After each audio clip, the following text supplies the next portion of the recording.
그럼 지금부터 기업가 정신에 대해 두 번째 강의를 시작하겠습니다. 기업가 정신의 어원에 대해 알아보겠습니다. 기업가라는 뜻의 엔트러프르너는 그 어원이 프랑스의 동사 앙트러프랑에서 유래되었다고 하는데요. 앙트러는 영어의 between에 해당되고 그 뜻은 틈새, 사이가 되겠네요. 프랑은 영어의 take에 해당되는 단어로 시도하다, 잡다 라는 뜻입니다. 따라서 기업가 정신은 엔트러프러너십은 기회를 포착하여 혁신을 구현하는 정신이다 라고 해석할 수가 있겠습니다. 고객의 요구와 니즈를 파악하고 세상이 변화하는 것을 관찰하는 사람은 기회가 찾아옵니다. 이 기회는 불확실하고 위험이 수반되죠. 끝까지 포기하지 않고 새롭고 독창적인 자신만의 방식으로 기회를 성공으로 바꾸는 정신이 바로 기업가 정신이다 라고 할 수 있겠습니다. 경제협력개발기구 OECD에서는 2006년도부터 기업가 정신과 관련해서 다양한 지수를 개발하고 발표해 오고 있습니다. 그럼 OECD에서는 기업가 정신을 어떻게 정의하고 있는지 알아보겠습니다. OECD에서는 기업가 정신이란 무에서 가치 있는 어떤 것을 이루어내는 창조적인 행동으로 정의하고 있습니다. 또한 불확실한 시장 환경 속에서 현재 상황에 대한 정확한 진단을 통해 적극적으로 위험을 감수하고 기회를 포착하는 행위로서 궁극적으로 새로운 가치를 창출하는 의지나 행위로 정의하고 있습니다. 벤처기업협회 초대 회장을 역임하셨던 고 이민하 선생님께서는 기업가 정신을 기회를 포착하여 도전하고 자원의 한계를 창조적으로 극복하는 정신과 행위로 정의하셨습니다. 우리가 가지고 있는 자원, 즉 기술, 자본금, 인력 등은 언제나 제한적이죠. 시장은 늘 변화무쌍하고 예측하기 어렵습니다. 이러한 자원의 한계를 인식하고 시장에서 새로운 기회를 발굴하는 사람이 기업가라는 거죠. 여기에서 기업가 정신을 통해 틈새 시장의 기회를 발굴하고 제한된 자원 속에서 핵심 역량을 잘 활용하여 나만의 차별성을 가지고 끊임없이 도전해야 한다고 말하고 있습니다. 이를 통해 실패를 성공으로 바꾸는 자가 기업가 정신이 충만한 사람이라고 말씀드릴 수가 있겠네요. 기회인 찬스를 발굴하고 끊임없이 도전, 즉 챌린지에서 실패를 성공으로 체인지하는 정신, 즉 삼시를 잘 기억해 주시면 되겠습니다. 1강에서 말씀드렸던 오스트리아 경제학자 슌페트는 창조적 파괴를 언급하였는데요. 이 개념은 기업가 정신에서 정말 중요한 핵심 키워드다 라고 다시 강조해 드립니다. 슌페트는 시장은 완벽한 균형을 이루고 있지 않으며 원래 불확실하고 불균형적이라고 생각을 했습니다. 파도가 치는 것이 정상이고 잔잔한 것이 비정상이다 라고 본 것이죠. 슌페트는 기업가 정신을 생산적 요소의 새로운 조합을 발견하고 촉진하는 것이 창조적 파괴의 과정이라고 개념을 정의하였습니다. 그럼 창조적 파괴의 실례를 잠시 살펴볼까요? 노키아는 세계 휴대폰 시장에서 2011년까지 무려 14년간 1위를 기록한 최고의 기업이었습니다. 한때 세계 휴대폰 시장에서 2대 중 1대는 노키아의 제품이었는데요. 시장의 혁신적 변화에 정하지 못해 급격한 몰락을 하게 됩니다. 그것은 바로 2007년에 애플의 아이폰이 등장하면서 기존의 시장을 깨고 새로운 질서를 만들었기 때문입니다.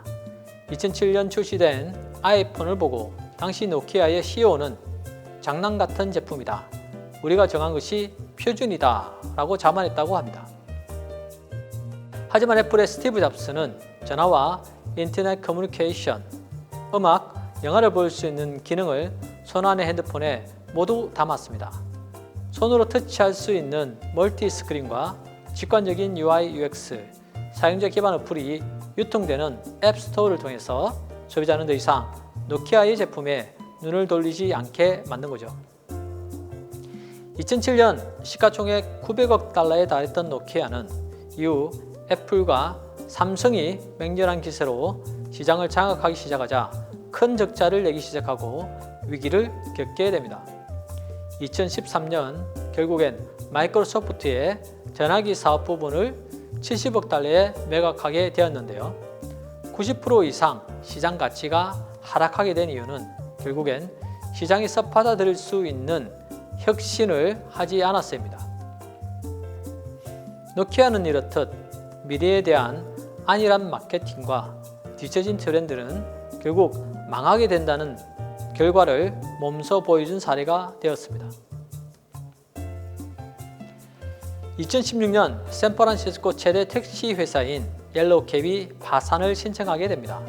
샌프란시스코 시민들이 더 이상 택시를 타지 않고 혁신 스타트업인 우버의 차량 공유 서비스를 이용하게 되었기 때문이죠.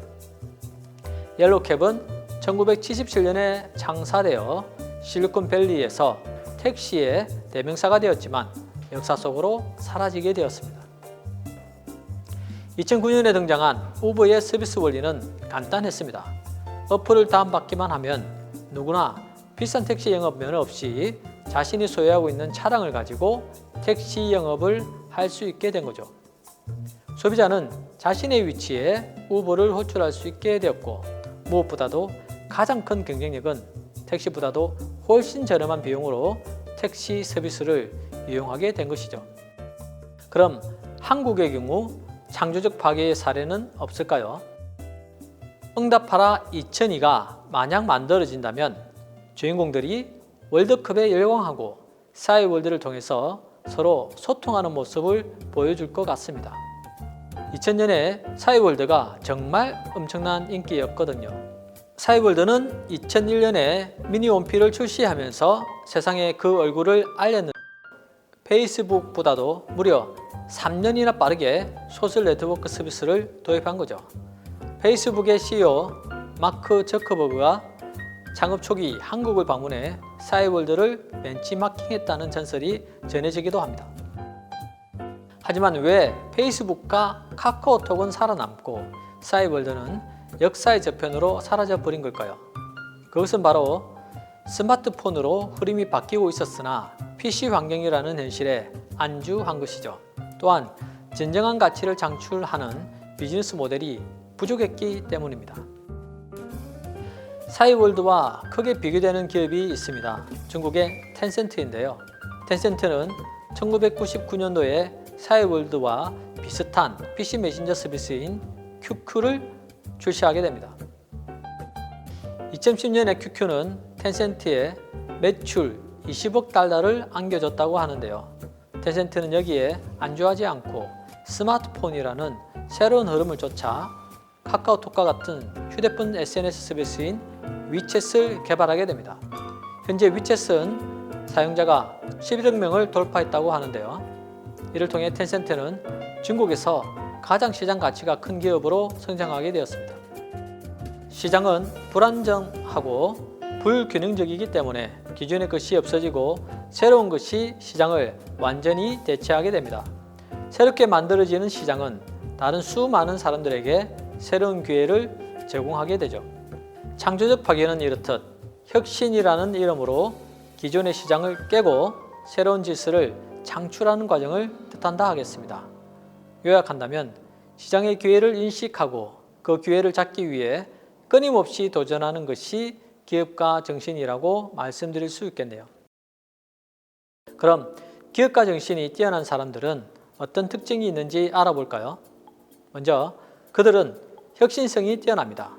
혁신성은 문제 해결에 있어서 늘 새롭고 독창적인 방법을 인식하고 사용하는 경향을 말하며 소비자의 니즈와 문제에 대한 새로운 해결책을 제시하는 것을 말합니다.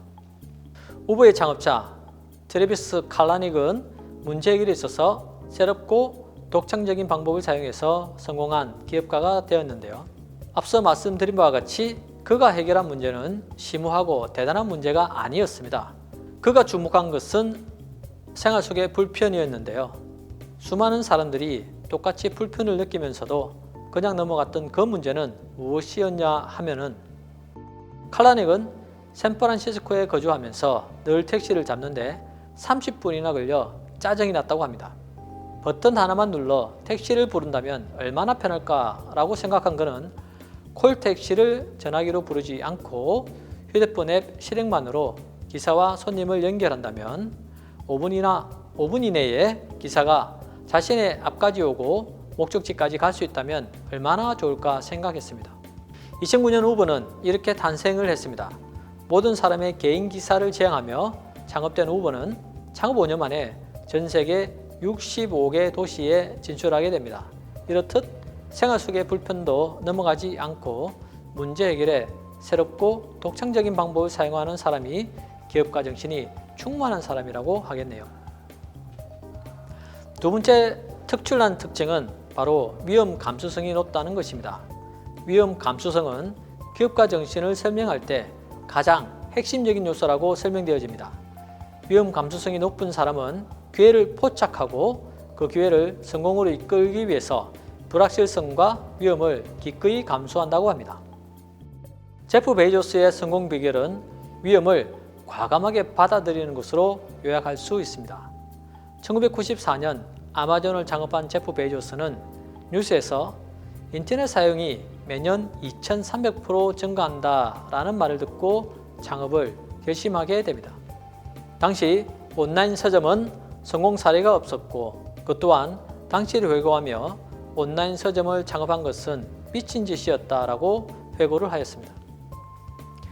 번듯한 직장도 때려치우고 지구상에서 가장 큰 인터넷 서점을 만들겠다고 결심한 베이조스는 아마존을 없는 것이 없는 상점으로 만들었고 역사상 가장 빠르게 매출 1천억 달러, 우리나라 돈 120조 원을 달성한 기업으로 등극하였습니다. 위험이 도박과 다르다는 것을 베이조스는 잘 알고 있었습니다. 베이조스는 무모한 위험을 감수하는 것이 아니라 의도적으로 위험을 감수하였다고 합니다. 베이조스는 회사가 성장하면 실패의 규모도 커져야 한다. 아니라면 비즈니스를 혁신할 중요한 발명은 불가능하다. 라며 위험과 성장 속에서 기회를 포착하였고 불확실성에서 성공을 이끄는 새로운 성장 동력을 찾아냈습니다. 성공적인 실패를 장려했고 큰 아이디어에 베팅한 베이조스야말로 위험 감수성이 충분한 사람이 아니었을까요? 진취성은 시장 선도성이라고 얘기하기도 합니다. 변화를 인식하고 자발적으로 경쟁 환경에 대응하는 태도라고 말씀드릴 수가 있겠습니다. 벤츠는 자동차를 발명하였고 포드는 자동차 산업을 만들었다는 말이 있습니다. 칼 벤츠가 세계 최초로 발명한 자동차를 가장 먼저 대중화한 사람이 바로 헨리 포드가 되겠습니다. 1908년도에 회사를 창립한 포드는 자동차가 혁신적인 제품이지만 가격이 너무 비싸 대중화가 되지 않는다고 생각했습니다. 쉽게 말하자면 더 많이 팔 수 없다는 거죠. 그래서 그는 가격을 일반 소비자들이 받아들일 수 있는 만큼 낮춘다면 새로운 시장의 기회가 창출될 것으로 생각했습니다. 5%가 아니라 95%를 위한 물건을 만들어야 한다는 유명한 명언에 잘 녹아져 있습니다.